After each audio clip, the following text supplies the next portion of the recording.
நம்ம சென்னை சில்க்ஸின் Aadi blast savings blast கலெக்ஷனும் பிளாஸ்ட். ரஞ்சித் வந்து ஒரு தகவல் சொல்லியிருக்காரு. நீங்க மட்டும் தான் வந்து தலித்ல 8 அமைச்சர்கள் வந்து பதவியேற்றிருக்காங்க. ஒரு அமைச்சர் நீங்க மட்டும் தான் சரியான பணி செய்றீங்க. மீதி நாவேகாவில் பார்த்தீங்கன்னா கொள்கை தலைவராக வந்து அம்பேத்கர் ஏற்றிருக்காங்க. ஆனால் இது வரைக்கும் சேலத்தில் வந்து அந்த சிலையை வந்து திறக்க முடியாத ஒரு நிலை இருக்குது. நீங்கள் எப்படி பார்க்குறீங்க? இல்லை, இன்னைக்கு தான் நாங்கள் பேசியிருக்கிறோம். இது குறித்து கலெக்டர் நான் தான் அந்த சிலை திறப்புக்கான முன்முயற்சியை எடுத்துக்கிட்டு இருக்கிறோம். கட்டாயம் விரைவில் நல்ல செய்தி வரும். சிலை திறப்புக்கான தேதியும் குறிக்கப்படும். அதில் சபாநாயகர் என்ன சொல்கிறாருன்னா, ஜனநாயகன் படம் பார்த்தா மூளைக்கு வந்து சுறுசுறுப்பு விறுவிறுப்பு ஏற்படும் அப்படின்னு சொல்கிறாரு. எந்த விதத்தில்? இல்லை, அதே அந்த படம் இல்லை அந்த படத்துடைய கான்செப்ட் படி, அது கண்டென்ட் படி மரியாதைக்குரிய பேரவை தலைவர் அவர்கள் அதை தெளிவுபடுத்துகிறாங்க. நான் புரிஞ்சுக்கிறேன். நான் பொம்பளை பிள்ளைகளை வந்து நீங்கள் வந்து பொம்பளை பிள்ளைகளை வளர்க்காதீங்க, புலியாக வளங்க அப்படிங்கிறது வந்து இன்றைக்கி இருக்கிற பெண்கள் பாதுகாப்பில் குட் டச்சு பேட் டச்செல்லாம் வந்து சொல்லித்தராங்க. இது அந்த படத்தில் வந்து சொல்கிறாங்க. முழுமையாக அம்பேத்கர், காரல் மார்க்ஸு, பெரியார் குறித்த பார்வையும் அதில் இருக்குது. அதை தான் அவர் வந்து சொல்கிறாரு. இளைஞர்களை நல்வழிப்படுத்துவது, இளைஞர்களை போராட்ட காலத்தில் வந்து மேம்படுத்துவது, அவர்களை வந்து சீரமைப்பது அப்படிங்கிறது ஒரு வகையானது. இந்த திரைப்படம் எந்த வகையிலும் சீர்கேடாக இல்லை அப்படிங்கிறத என்னுடைய பார்வை. அதனால் வந்து மாண்புமிகு பேரவைத் தலைவர் அவர்கள் அந்த நோக்கத்தில், அந்த கண்ணோட்டத்தில் சொல்லியிருக்கிறார் தான் நான் வந்து ஒன்றிய கல்வி அமைச்சர் தனது பதவி ராஜினாமா பண்ணியிருக்காரு. அதை பற்றி நான் இல்லை, தர்மேந்திர பிரதான் பதவி விலகல் என்பது அது மட்டுமே போதாது. இந்தியாவுடைய தலைமை அமைச்சராக இருக்கக்கூடிய மோடி அவர்களும் தான் பதவி விலக வேண்டும். இந்த வினாத்தாளுடைய கசிவு, அந்த வினாத்தாள் வந்து வெளியேற்றம் ஆயிருக்கு அப்படின்னா அதற்கு ஒட்டுமொத்த நிர்வாகம் தான் காரணம்.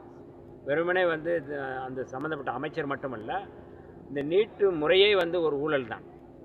நீட்டுங்கிறதே வந்து தலித்துகள், பிற்படுத்தப்பட்ட மக்களுக்கு, பழங்குடி மக்களுக்கு எதிரானது. கல்வியில் வந்து மருத்துவ கல்வியில் அவங்க படிக்கக்கூடாது என்கின்ற மிகப்பெரிய ஒரு சதியோடு தான் இந்த நீட்டு தேர்வு கொண்டு வரப்பட்டிருக்குது. விடுதலை சிறுத்தைகளை பொறுத்தளவில் தொடக்கத்திலிருந்தே நாடாளுமன்றத்திலும் எங்களுடைய தலைவர் எழுச்சி தமிழர் தொல்காப்பியன் திருமாவளவன் அவர்கள் இந்த நீட் தேர்வு முறையே கூடாது, இது வந்து ஒட்டுமொத்தமாக கல்வியை, மருத்துவ கல்வியை பறிக்கக்கூடிய ஒரு செயல், இது ஒரு சனாதன உத்தி என்று நாடாளுமன்றத்திலே பேசியிருக்கிறார்கள். வெறும் தமிழ்நாட்டில் மட்டுமல்ல, இந்தியா முழுக்க நீட் தேர்வு ரத்து செய்யப்பட வேண்டும் என்பதுதான் விடுதலை சிறுத்தைகளுடைய நிலைப்பாடு. டெல்லியில் நடத்தப்படுகின்ற சிஜேபி என்று சொல்லக்கூடிய காக்ரோச் ஜனதா பார்ட்டியினுடைய அமைப்பு நடத்தியது தர்மேந்திர பிரதான் வந்து பதவி விலக வேண்டும், அது அவர்கள் மீது நடத்தப்பட்ட தாக்குதலுக்கு காரணமானவர்கள் தண்டிக்கப்பட வேண்டும் என்று அவர்கள் கோரிக்கை வைத்திருந்தார்கள். அது ஒரு வகையான கோரிக்கை.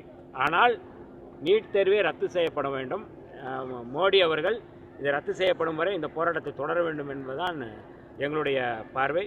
ஆகவே தர்மேந்திர பிரதான் மட்டுமல்ல, மோடி அவர்களும் அதை பொறுப்பேற்று பதவி விலக வேண்டும். சார், அமைச்சர் தனது ராஜினாமா கடிதத்தில் வந்து மாணவர்களோட போராட்டத்தில் தேச விரோதிகள் வந்து உள்நுழைந்து இந்தியாவோட ஒற்றுமையை கெடுக்க பார்க்குறாங்க அப்படின்னு சொல்லி எதிர்க்கட்சிகளை சாடி தனது ராஜினாமா கடிதத்தில் குறிப்பிட்டிருக்காரு. தேச விரோதிகள் எதிர்க்கட்சிகளை குறிப்பிடுறாருன்னு எடுத்துக்கலாம். போராடக்கூடிய மாணவர்கள் தான் உண்மையான தேசபக்தர்கள். கல்வி தொடர்பாக இந்த தேசத்தின் மீது அக்கறை கொண்டு அவர்கள் போராடுகிறார்கள். அதை அமல்படுத்தியவர்கள் தான் தேச விரோதிகள். இந்த புரட்சியாளர் அம்பேத்கர் யாத்து கொடுத்த அரசியலமைப்பு சட்டத்துக்கு எதிராக இது கொண்டு வரப்பட்டிருக்கின்றது. குடியுரிமை திருத்த சட்டமும் அப்படித்தான் கொண்டு வரப்பட்டது. குடியுரிமை திருத்த சட்டத்துக்குள் போராடிய மாணவர்கள் மீது சீருடை அணியாத நபர்கள், குண்டர்கள் வைத்து அவர்கள் மீது தாக்குதல் நடத்தினார்கள். அதே போல தான் இந்த போராட்டத்திலும், அதாவது நீட்டுக்கு எதிராக மாணவர்கள் தன்னெழுச்சியாக பல்வேறு இடங்களில் போராட்டம் நடத்திய போது டெல்லியில் சீருடை அணியாதவர்கள், அதை நீங்கள் கையில் பார்த்துருப்பீங்க, அவங்க எந்த இடத்துலையும் வந்து காக்கி சட்டை போடலை, இராணுவத்தினர் இல்லை.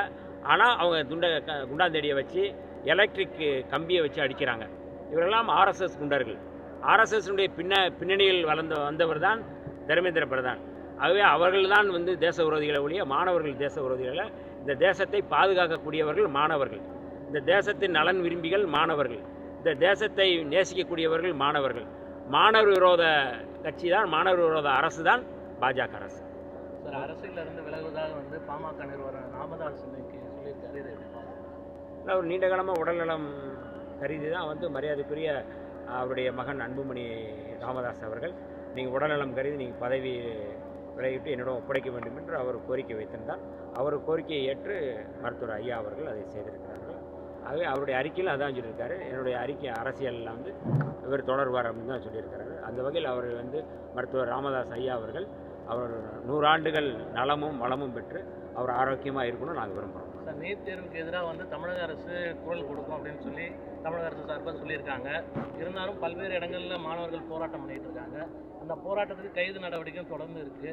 இது வந்து இரட்டை வேடம் போடுறதா தமிழக அரசு அப்படின்னு ஒரு கேள்வி எழுது. இல்லை, அதாவது நீட் தொடர்பாக தமிழ்நாடு அரசினுடைய முடிவு சரியானது, நிலையானது, உறுதியானது. மாண்புமிகு முதல்வர் அவர்கள் கொடுத்த அறிக்கையிலே தெளிவுபடுத்தியிருக்கிறார்கள். நீட்டு கூடாது. நீட் என்பது பொதுப்பட்டியலில் இருந்து, அதாவது கல்வி வந்து பொதுப்பட்டியலிருந்து மாநில பட்டியலுக்கு கொண்டு வருவதற்கு நாங்கள் எல்லா விதமான முன்முயற்சி எடுப்போம், போராட்டம் நடத்துவோம்னு சொல்லியிருக்கிறாங்க. அதனால் வந்து தமிழ்நாடு அரசு, தவேக அரசினுடைய நிலைப்பாடு என்பது நீட் தேர்வு ரத்து செய்யப்பட வேண்டும், நீட் தேர்வுக்கு எதிரானது தான். அதில் எந்த மாற்று கருத்தும் இல்லை.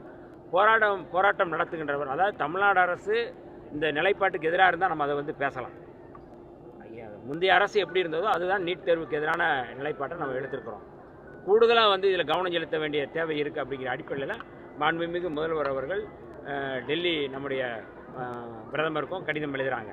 அப்போ மாணவர்களுடைய போராட்டம் என்பது அவருடைய உணர்வு சார்ந்தது தான், அதில் எந்த மாற்று கருத்தும் இல்லை. அது ஜனநாயகத்துக்கான போராட்டம் தான்.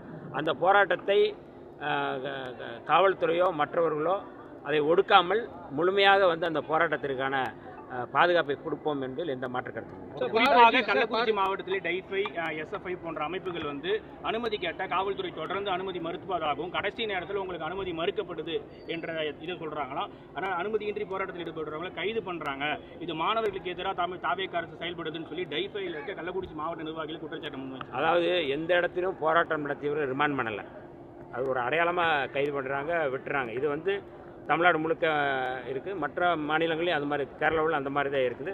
அதனால் போராட்டம் என்பது மாநில அரசு, தமிழ்நாடு அரசு அந்த போராட்டத்தினுடைய உணர்வை புரிந்து கொண்டு தான் இருக்கணும். அது எந்த வகையிலும் அதுக்கு தடை இருக்காது. நம்ம சென்னை சில்க்ஸின் ஆடி பிளாஸ்ட், சேவிங்ஸும் பிளாஸ்ட், கலெக்ஷனும் பிளாஸ்ட்.